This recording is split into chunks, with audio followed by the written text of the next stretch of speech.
Oh non, ça va. Ah, c'est dans la boîte. Ah merde, je me mouche encore.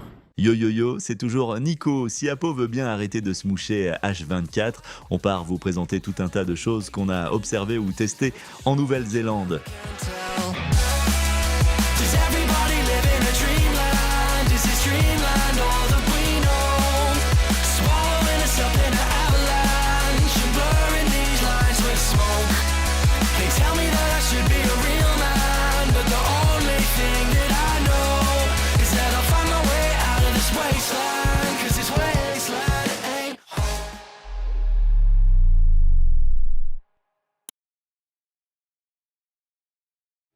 Il nous restait un melting pot de sujets à aborder sur notre périple. C'est tout un bordel et c'était difficile de trouver comment aborder chaque sujet. Après un long moment de réflexion, on a décidé de séparer ce qu'on a vu et vécu en 2 épisodes.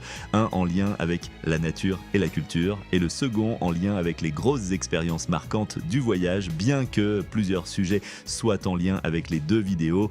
Bref, aujourd'hui on va vous parler Seigneur des Anneaux, forêt, musée, animaux, cascades, sources chaudes, sport, resto, Noël, Nouvel An, here we go!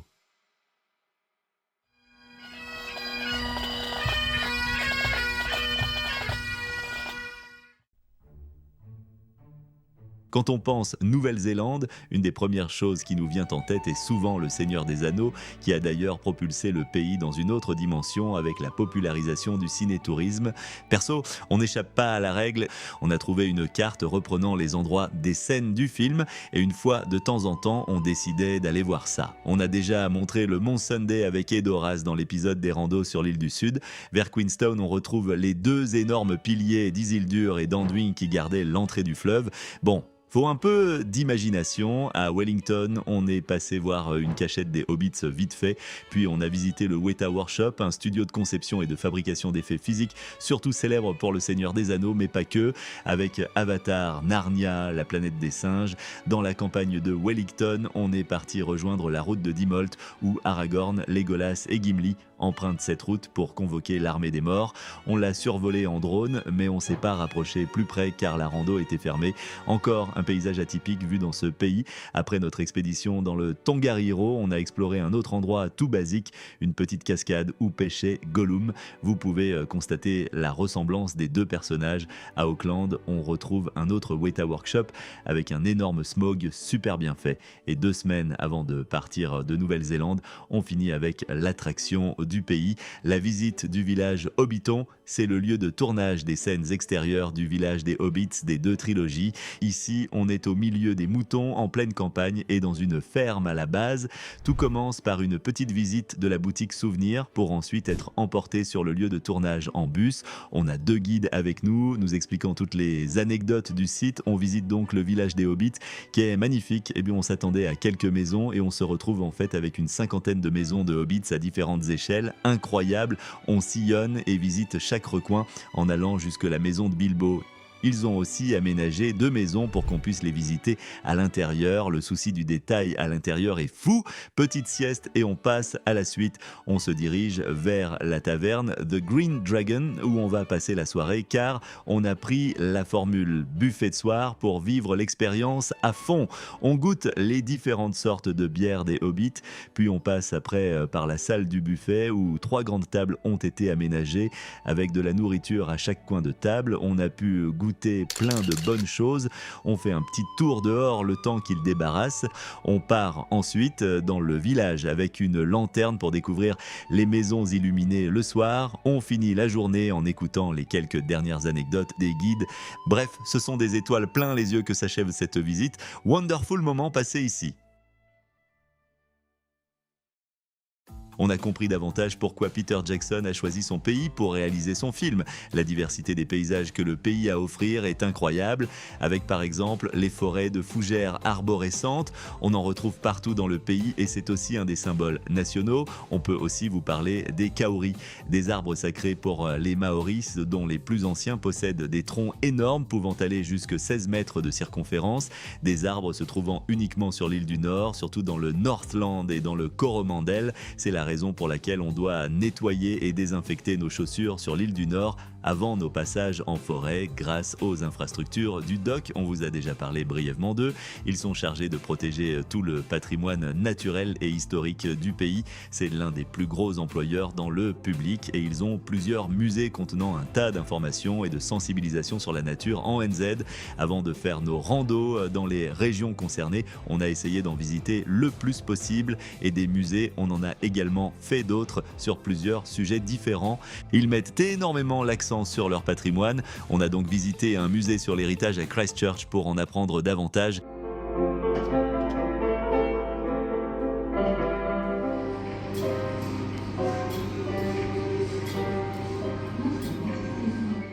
On a également fait le tour du musée Steampunk à Oamaru, musée atypique avec son style science-fiction rétro. Ça change de d'habitude et c'est plutôt original. On a l'impression d'être dans un Call of Duty en mode zombie. On reste toujours dans l'original, mais changement d'ambiance maintenant, avec Puzzle World à Wanaka qui s'apparente à un grand musée de l'illusion européen combiné avec un labyrinthe géant où on s'est perdu quelquefois. Partant Mossad, on s'est réfugié dans les cinémas un peu partout dans le pays. Au total, on en a testé 9, tous très différents les uns des autres.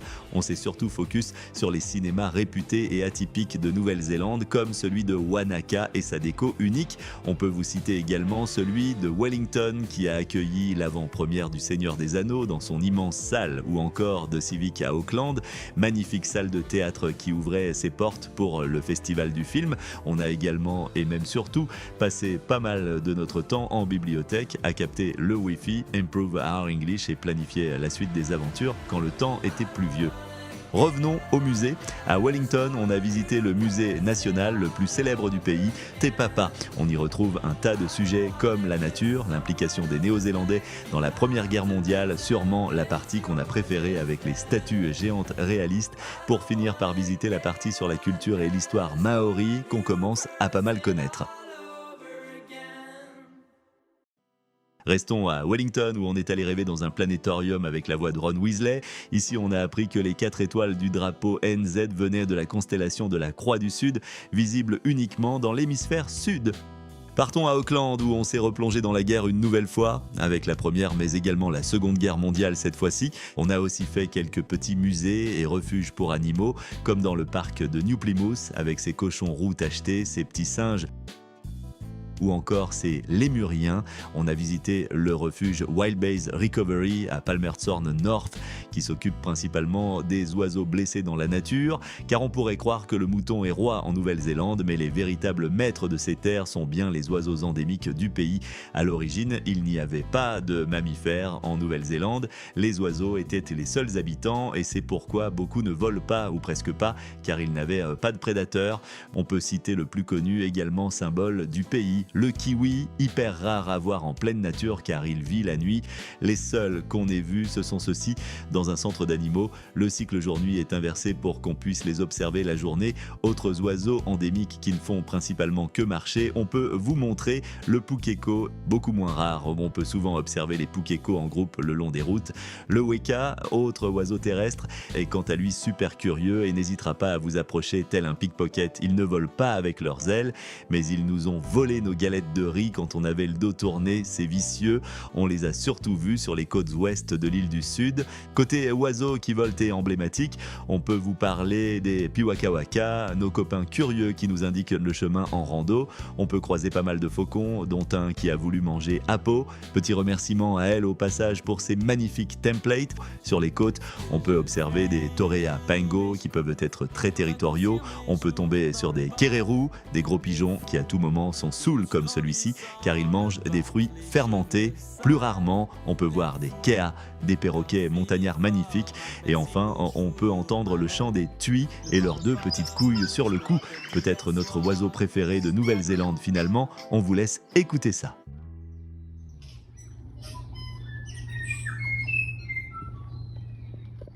C'est dans la boîte, chef. Niveau animaux terrestres, c'est assez similaire à ce qu'on peut connaître avec énormément de moutons et énormément de vaches avec qui on fait la course. Au début du voyage, on a pu observer plein de petits lapins sauvages trop mignons. En altitude, on retrouve les traditionnelles biquettes sauvages pendant nos randos montagnardes. On s'est fait pote avec des canards, on a vu un tas d'insectes farfelus. Le weta est aussi un animal emblématique qu'on retrouve dans les grottes et dans les salles de bain apparemment, mais pas de tracas, rien n'est mortel en Nouvelle-Zélande si jamais. On a aussi vu des à 90 Mile Beach. Reste le monde aquatique atypique à vous faire découvrir et on peut commencer par les étoiles de mer qu'on a pu observer dans la région du Tasman.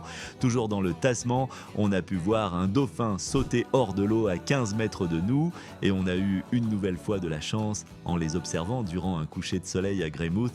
À Napier, on a visité l'aquarium national de Nouvelle-Zélande où on a pu voir tout un tas de poissons, de raies mentales, de tortues géantes, Nemo et sa pote Dory, des lézards et surtout les petits manchots vedettes. Ils sont trop mignons mais ce n'est pas la première fois qu'on en voit. Ils sont difficiles à observer dans la nature mais on a réussi à en voir près de Dunedin après une grosse heure d'attente. On finit avec les stars aquatiques, les otaries qu'on a pu observer sur de nombreuses côtes, principalement sur la côte est, au-dessus de Dunedin et au Cap Palliser.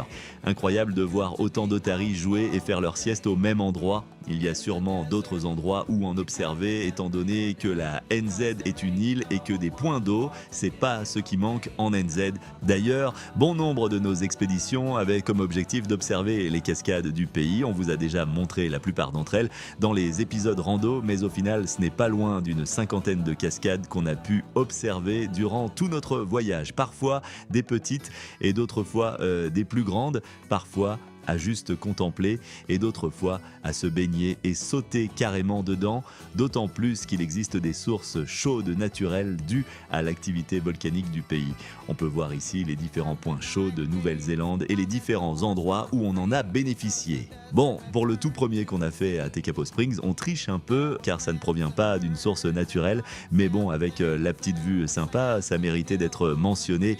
Comme déjà évoqué dans l'épisode des randos sur l'île du Sud, on a profité des hot pools naturels après notre rando jusque Welcome Flat Hut, sûrement les sources d'eau chaude les plus méritées du séjour. Dernière escale sur l'île du Sud, on a visité les thermes d'Amner Springs, célèbre attraction de la ville. Ici, c'est carrément tout un complexe aquatique, le plus grand qu'on ait fait. L'eau des bassins provient d'une part des sources naturelles et l'autre partie est chauffée artificiellement. Le soleil était au beau fixe et on a pu profiter des transats et des toboggans.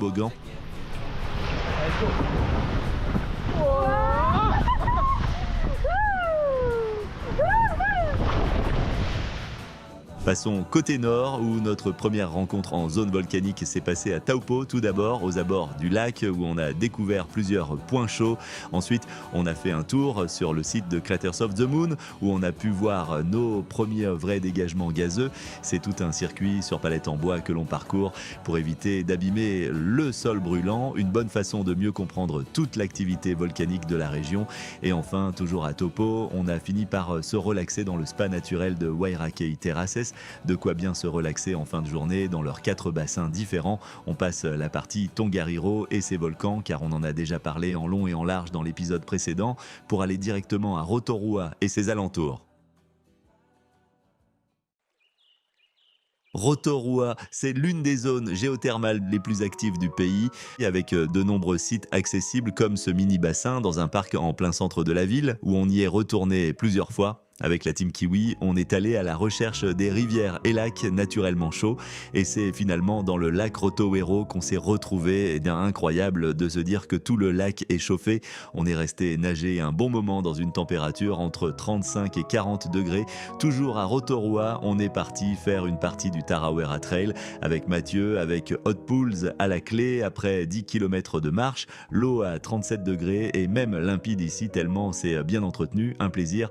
Il y a même une course UTMB qui possède le même nom et passe par ici. Juste petite info, vous prenez comme vous voulez. On finit par une attraction beaucoup plus touristique, le parc de Waiotapu, l'un des parcs les plus spectaculaires et colorés. Ici, pas de trempette au programme. On commence par le show Lady Knox Geyser où il provoque un geyser accompagné de chants maoris.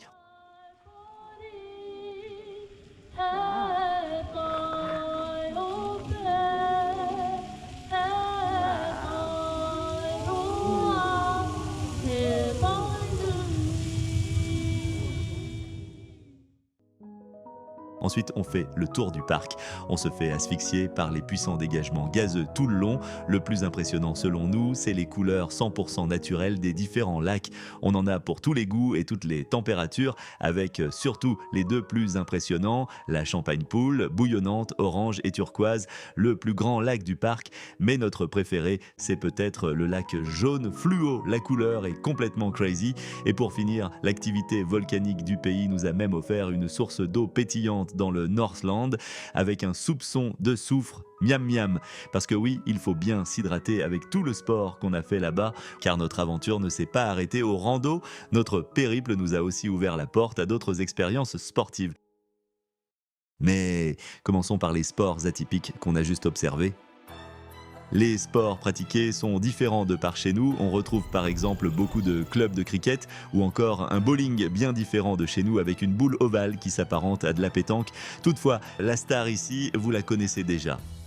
Le rugby, le sport ultime du pays, une véritable religion nationale. Dans un premier temps, on est allé voir un match de Super Rugby, une ligue des meilleures équipes de Nouvelle-Zélande, Australie et des Fidji.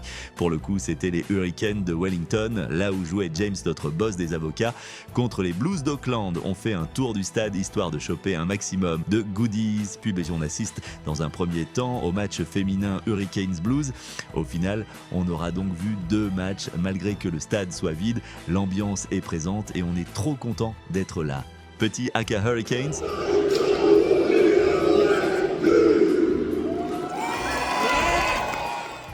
Puis le match part rapidement en faveur des Blues. Petit show maori pour la mi-temps et un score de 29-33 au final, défaite à domicile donc.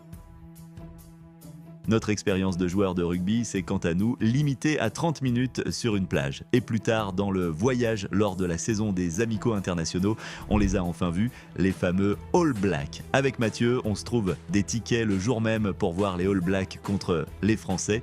On retrouve Lénaïque, Oriane et d'autres copains français, des Kiwis avant le match pour l'occasion. On file au stade et cette fois-ci, le stade est complet au Waikato Stadium d'Hamilton. C'est quand même bien plus sympa comme ça. Petite Marseillaise. Petit haka.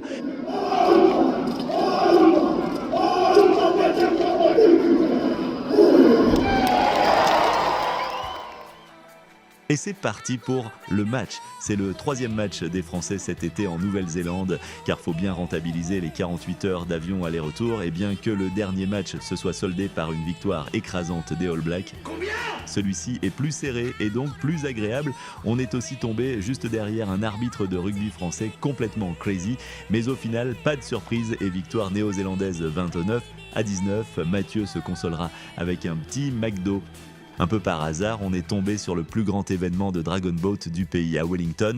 Tout le week-end, il y avait des sprints de 300 mètres, que ce soit des clubs pour la gagne ou des entreprises pour le fun.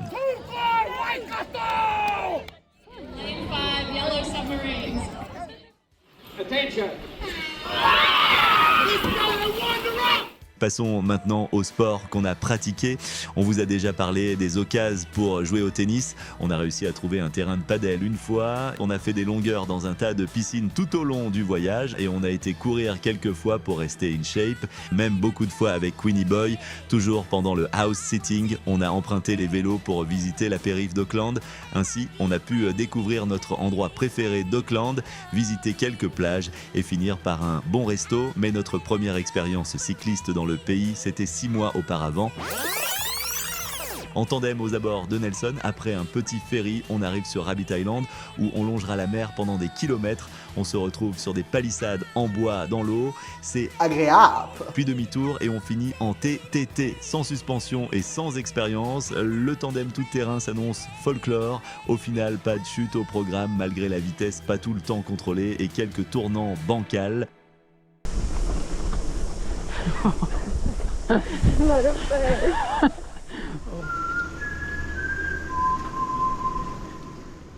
Mais revenons maintenant 7 mois plus tard, après avoir observé du mountain biking tout au long du voyage et après que l'hiver soit enfin terminé, c'était à notre tour de tester ce sport. Pour ça, direction Woodhill Mountain Bike Park, près d'Auckland. Malheureusement, la GoPro n'était pas en mode grand angle et le cadrage est donc crapuleux. Voilà, désolé. L'expérience était quant à elle trop géniale.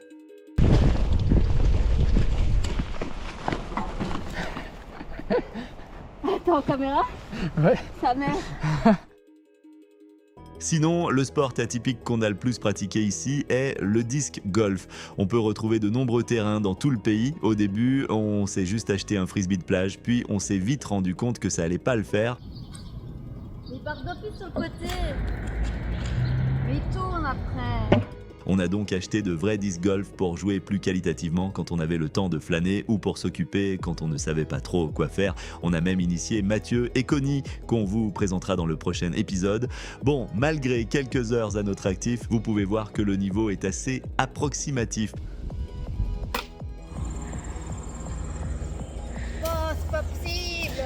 Le disc golf c'est bien, mais le vrai golf c'est mieux. Première expérience de golf de notre vie, on a d'abord testé le Hole-in-One à Taupo, une attraction connue de la ville qui consiste à viser une plateforme dans le lac à 100 mètres. En vrai, pour une première, on n'était pas si loin de toucher la plateforme. Oh. Et on a tellement aimé que l'après-midi, on est allé améliorer notre swing au driving range de Taupo pour détruire un saut de balle. Le golf est beaucoup plus accessible en NZ qu'en Belgique et ça fait plaisir. Il y a tout un tas de jeux interactifs qui suivent le tracé de la balle. Franchement, trop bien. Et durant un break de la saison des Kiwis, on a remis le couvert à Tauranga avec Louisa. Aucune amélioration, mais le plaisir est toujours là.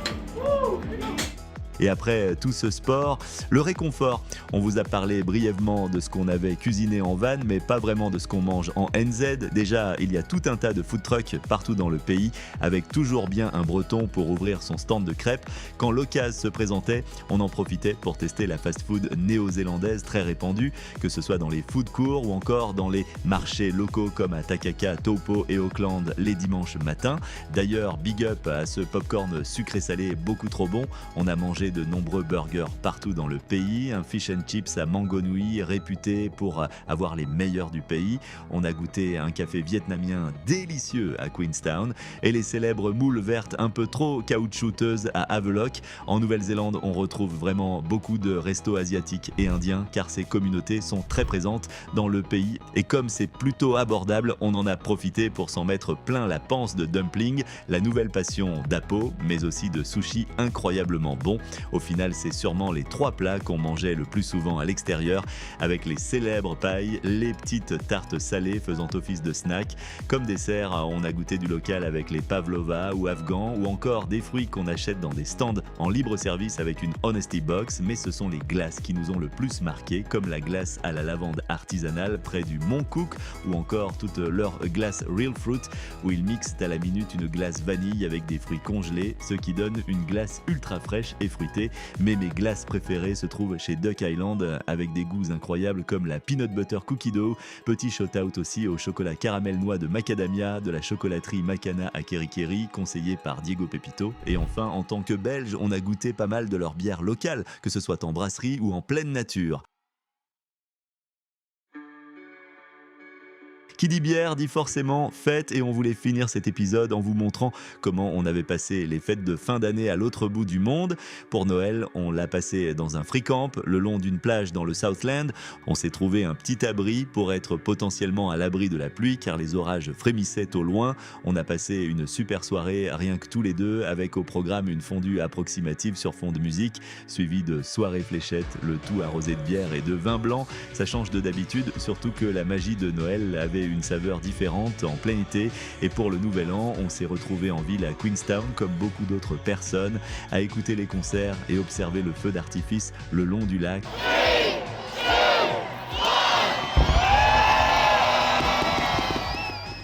On a également fêté le nouvel an d'une autre façon mais ça on vous laisse pour une prochaine vidéo.